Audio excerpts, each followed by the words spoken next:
Olá, boa noite. Discutir planos municipais para lidar com as mudanças climáticas nas cidades históricas.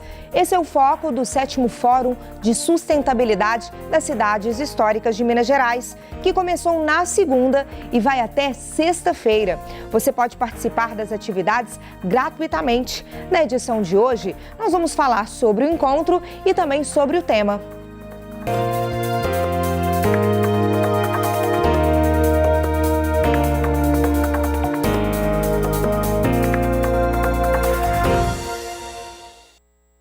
Nosso convidado é Marcos Knupp, que é pró-reitor de Extensão e Cultura da Universidade Federal de Ouro Preto, que é uma das organizadoras do evento, junto à Associação das Cidades Históricas de Minas Gerais e também junto a outras instituições. Olá, Marcos, boa noite para você, tudo bem? Boa noite, Érica, tudo bem e você? Tudo ótimo também. Marcos, o fórum começou agora segunda-feira, vai até sexta-feira. Por onde passam essas discussões sobre sustentabilidade, sobre crescimento sustentável para cidades históricas, por exemplo? Por onde passam essas discussões? Isso, a Agenda 2030 ela traz grandes discussões sobre diversos temas, né, e que a gente já está enfrentando enquanto humanidade, enquanto sociedade, e especificamente em relação a essa edição do Fórum, que tem uma parceria com a ONU Habitat, né? A gente vai discutir mais sobre as mudanças climáticas. Uhum. E aí, quando a gente fala de mudanças climáticas, quais são os pontos centrais de discussão nas cidades históricas, as peculiaridades nas cidades históricas? Sim, são muitas, né? As cidades históricas, elas têm muitas peculiaridades no sentido de, se a gente pensar no planejamento delas, né? O planejamento delas já é um planejamento que muitas vezes não conseguiu acompanhar de fato o planejamento de outras cidades, que são cidades mais novas, mais planejadas e etc, né? Então a gente tem também uma série de restrições, né?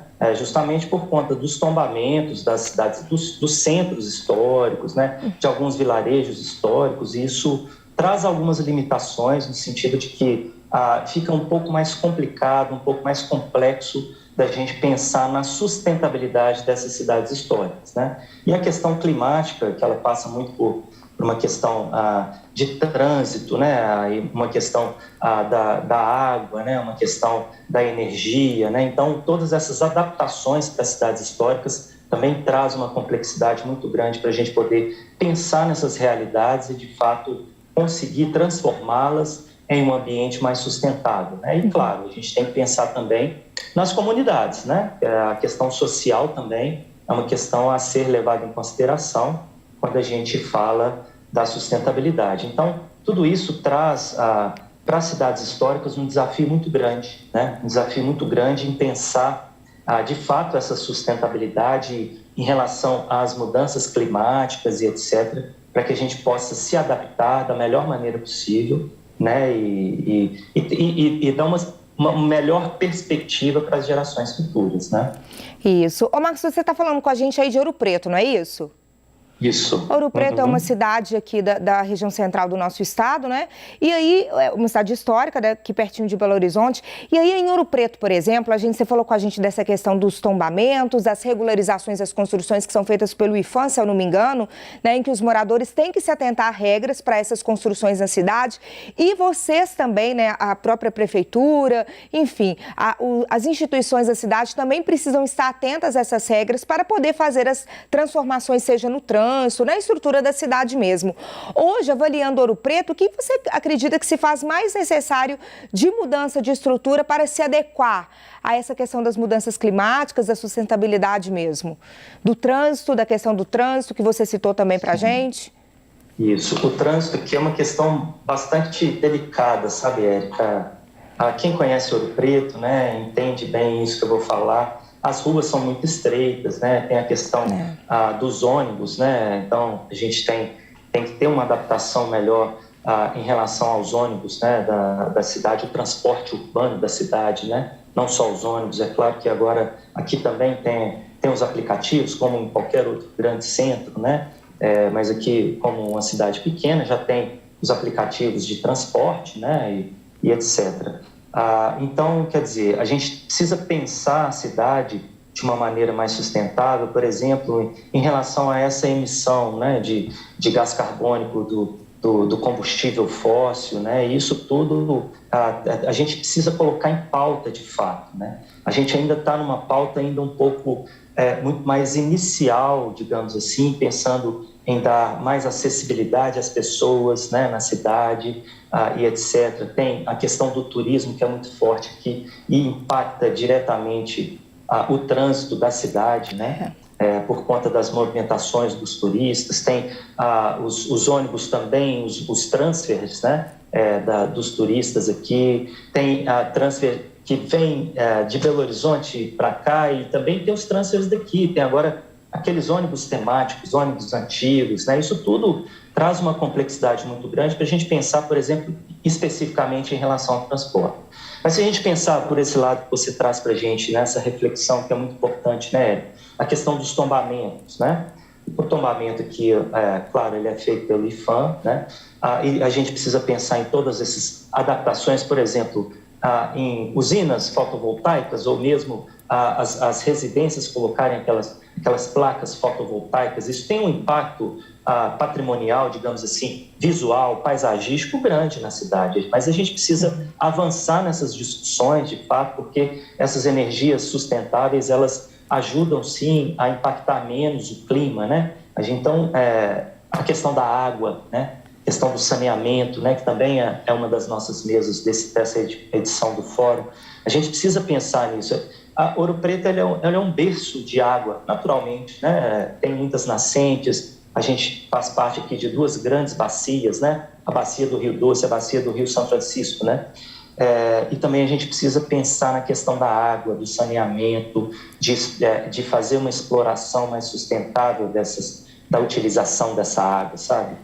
Então, são pautas ainda que precisam ser fortalecidas.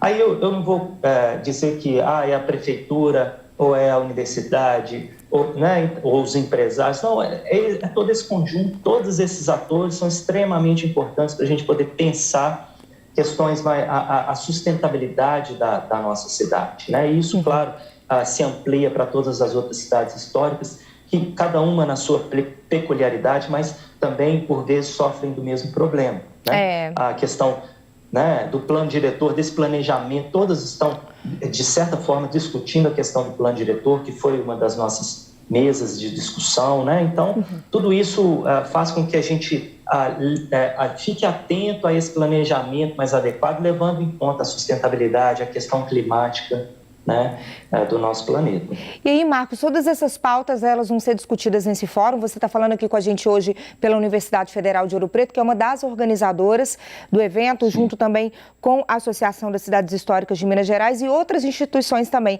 Todas essas pautas vão estar presentes nesse fórum, que vai até sexta-feira. E aí, a gente, sociedade civil, nós podemos participar? Fala um pouquinho mais desse encontro para a gente. Sim, sim. O fórum é aberto para todo mundo. É muito legal isso, que não tem inscrição, não é paga, né? Então ele é totalmente gratuito. É uma iniciativa da universidade junto com a Associação das Cidades Históricas de Minas. A gente tem 3 painéis, né, de discussão. Então, um sobre o plano diretor, que foi ontem, né? Hoje a gente tem o painel que é voltado para a questão do saneamento público. E amanhã a gente tem um painel que é sobre o turismo, né? Turismo e as mudanças climáticas, o turismo mais sustentável.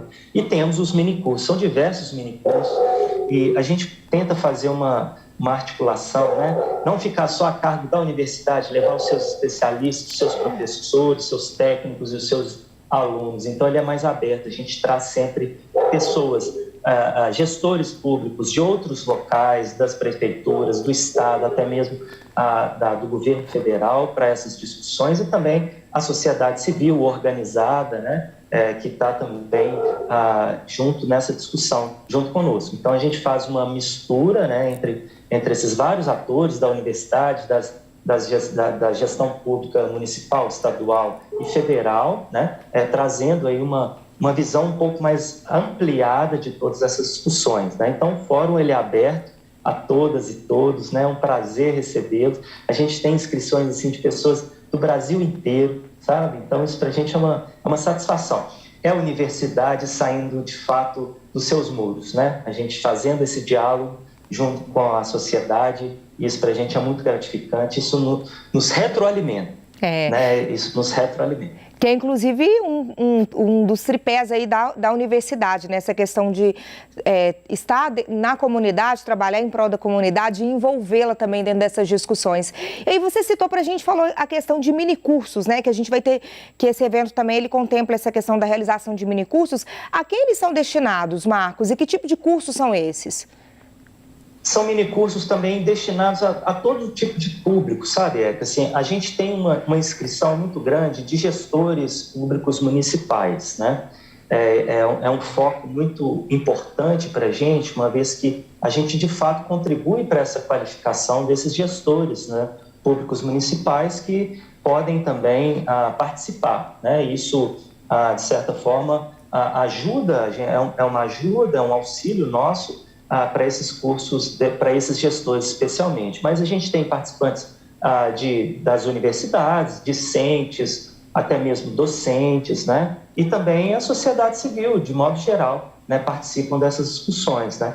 Então, discussões que são trazidas, por exemplo, a questão do saneamento, né? Um minicurso muito importante que a gente tem, a questão do patrimônio, né, e o turismo, né? Então, é um minicurso também muito importante. Então, eu gostaria de dar esses dois destaques, mas são diversos, né, minicursos, se não me engano, são 7 minicursos que são realizados aí, fazendo essa mescla também. Especialistas da universidade, discentes e também a sociedade civil organizada, gestores públicos de outros lugares que fazem parte, ofertando aí esses minicursos que são, eu gosto de afirmar, são gratuitos e as pessoas podem se inscrever e participar desses minicursos. Marcos, onde a gente tem acesso a essa programação toda para poder fazer a inscrição? É no próprio site da universidade? É da associação? Onde que a gente tem acesso? Isso.